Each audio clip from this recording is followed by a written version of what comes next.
Hey everyone, I have a few dreams to share and a very short amount of time to try to make this video, so we'll see if it works.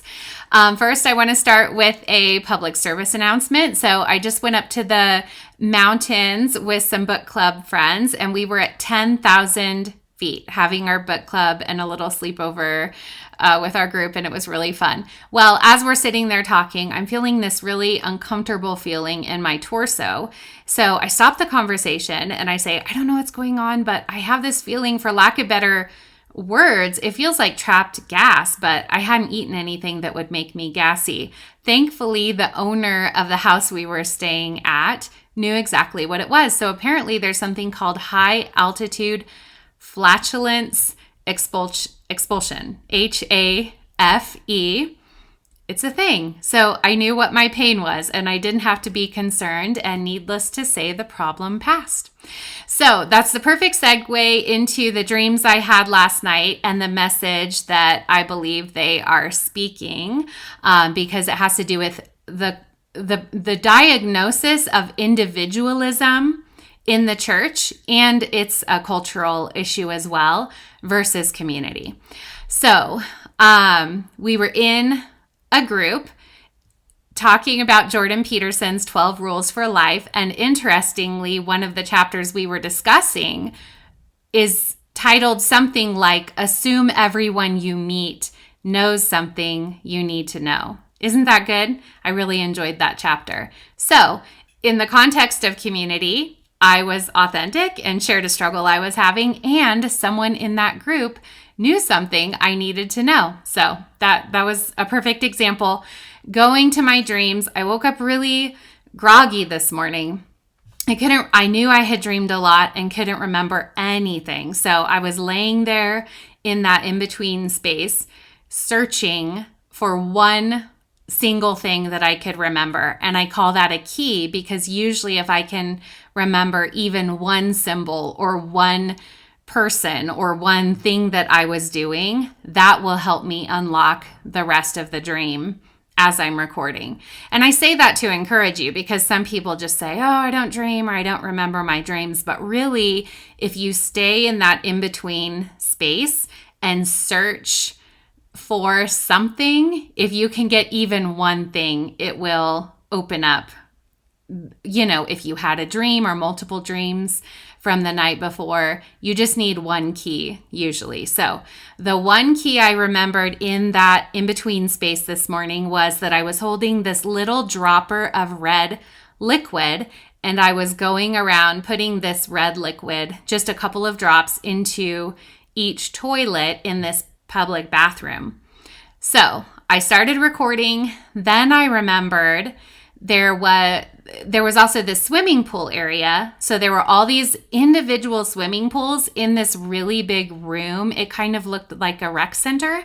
And I was putting this red liquid, just a couple of drops, into the swimming pool water as well, until it turned pink. But in some cases, it was turning purple. So that was interesting.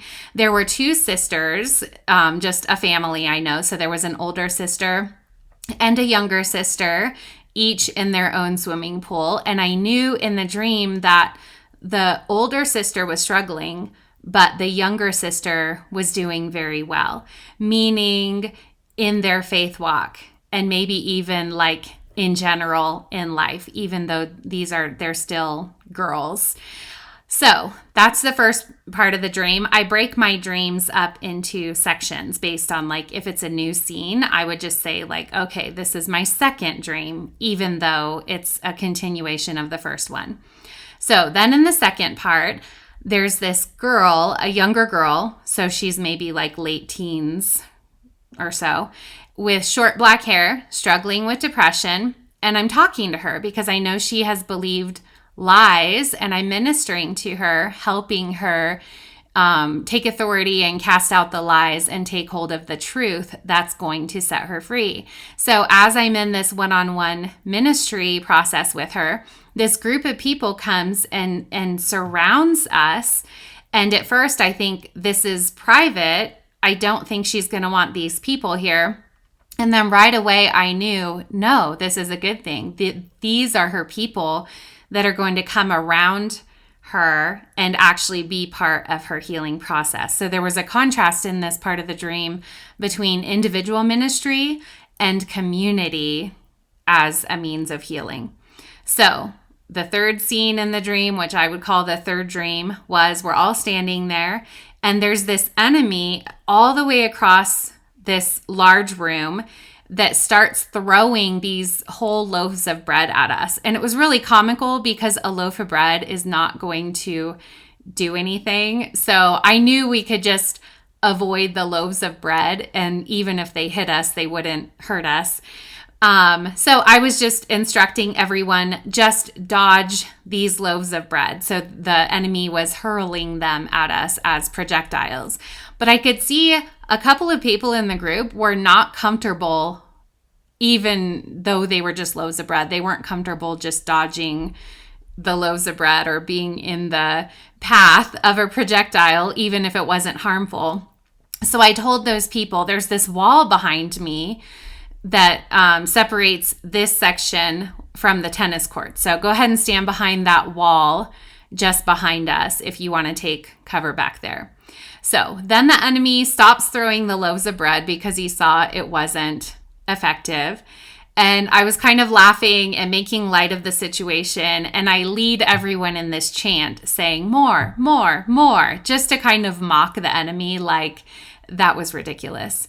Okay, so those are the three dreams. Quickly, I'll go through the symbols that I saw in the dreams and the message. This is, I think, a diagnostic dream. So the dropper of red liquid, I think, represents the blood of Jesus, something I carry where I can just release what I carry a little bit at a time, and it kind of has like a cleansing effect. So that's what I saw, like the toilets. Toilets can represent something that needs to be purged or detox or even delivered from your life personally. But the fact that it was in a public restroom, and I don't think there were any like separate stalls. It was just like this bathroom with all these toilets. I think that represents the church. Like we each have our individual stuff going on, but it's in the context of like we're all in it together, right? So then going to the swimming pools, that was interesting because again, it wasn't one big pool. It was like all these smaller pools and they were like their own swimming pools, but in this big shared space.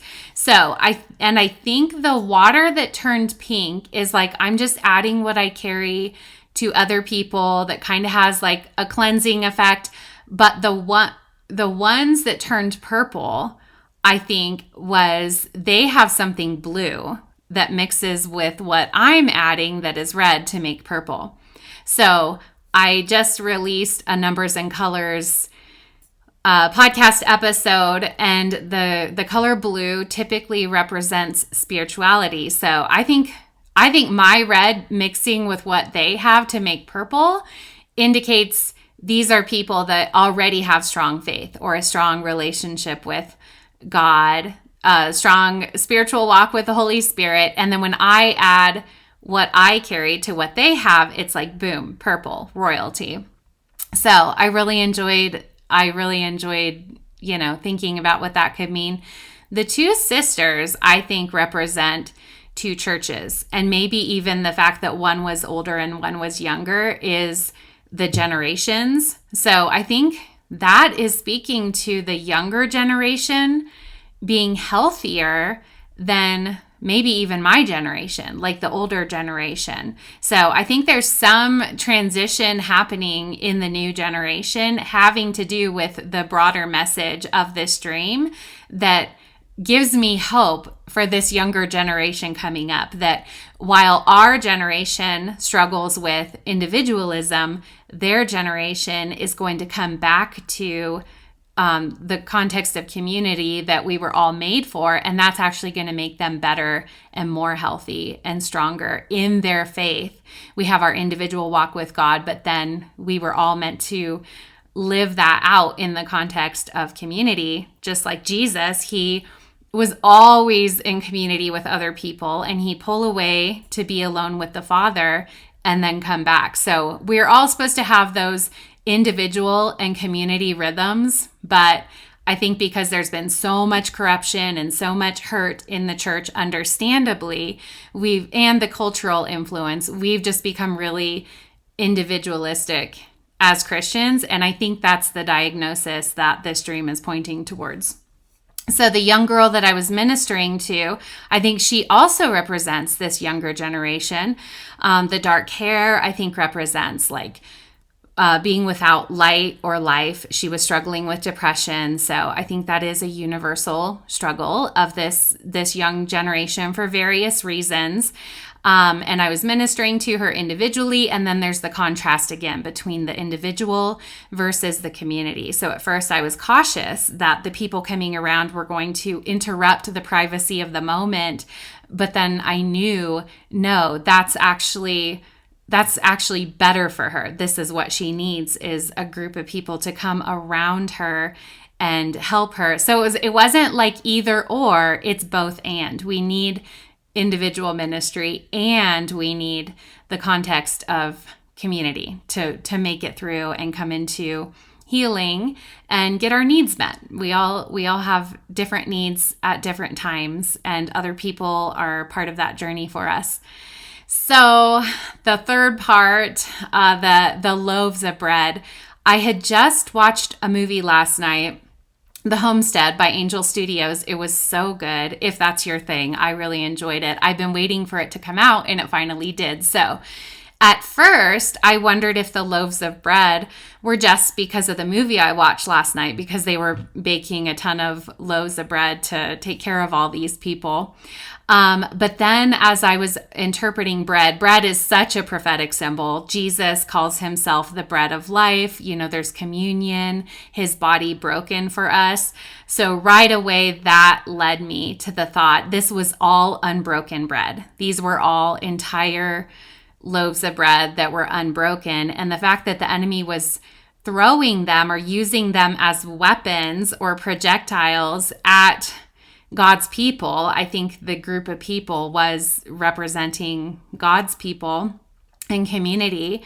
I think that means the enemy is weaponizing the fact that we haven't broken bread together, that we're not living in community, that we're not doing life and receiving all that we were meant to share in the community context. So again, right away, I saw individualism as what this was pointing towards. So, but the cool thing is it was laughable. Like, yes, that is a tactic of the enemy, but I was just laughing at it. Interestingly, so I wasn't sure about the people I told to go stand behind the wall on the tennis court. But as I was unpacking this dream, I thought about people who have genuine pain from hurt and wounding they've received in the context of community. Like we might call that church hurt. It's a real thing. I was thinking some people are so wounded, they need to take refuge in a place. And I was thinking of the tennis court having really clear boundaries. There's like a net in the middle. There's your side and my side. Like everything about tennis is like very boundaried. So I was thinking maybe there are people who can't even withstand a loaf of bread being thrown at them, for, to use the metaphor, and they need to take refuge in a place of being boundaried and healing in that context before they can then come back out and stand their ground and be in the community context.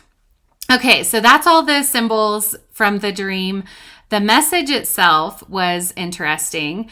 I was thinking about swimming pools. Like, if you go to a public pool, if you have all these individual pools, but if you took away all the boundaries and we were really doing community and swimming together, like all in the same pool, the thing about public pools is you're swimming in other people's pee. I actually don't like public pools for that reason, but you also know there's chlorine there, and you hope the chlorine is there to offset the fact. And so you kind of push the thought away that you're swimming in other people's pee. But that's what I saw. Like, church life and doing life in the context of community is messy, and you're swimming in other people's urine, and it's kind of something you just have to deal with. So I saw that as a comical picture of the swimming pool. And swimming pools do usually represent the church because the water represents the Holy Spirit. And so people all in the same body of water together usually represents the church. On the other hand, if someone poops in a pool, everyone has to get out of the pool. So I saw a differentiation here between just the normal public pool thing you're going to have to deal with versus like God's not asking any of us to swim in sewage. So there are some sins or some levels of sin that are so bad it makes the pool like sewage and not swimmable. So when you're dealing with church stuff, everyone who goes to church deals with church stuff. And a lot of people don't go to church because they've been so disillusioned, disheartened, wounded, disgusted, whatever, with things that have gone on in churches. And most of that is so real and it's sad, but we've had a really challenging generation. I don't know for how long, but there is just a lot of stuff going on in the church that shouldn't be. And I think we're like in a cleansing season right now. So everyone, I thought it would be good to ask yourself, is this issue that I see in my church or in my church leadership, is this pee or is this poop? Is this something that like I just have to trust God has provided chlorine and I'm going to keep swimming in the water like it's going to get flushed out? Or does this make the water unswimmable? Is this sewage and I need to get out of the pool or, go to a different swimming pool? I mean, I don't know. So individualism is like, I think there's so much mess in the church. People have a lot of people, and I tend to emphasize my personal relationship with God more than my church, my relationship with God in the context of church, my church, although I love being in community with other people. So I think I could even grow in this myself, but we have our individual relationship with God and then our community, our relationship with God that is forged in the context of community. We all have different perspectives and different ways that we sharpen and shape each other. And there's things that each of us are going to receive in the context of community with other people that we couldn't receive just solo on our own between us and God. So the message of individualism, I think God is calling us into community to take down the barriers, have one pool that we're all swimming in together, and at the same time have discernment. What is swimmable water and what is not? So that's the main message of the dream. If you have any other thoughts on that, please send me a message. I would love to hear them. This is fresh. I just had it last night, and that's what I came up with. So thanks for listening.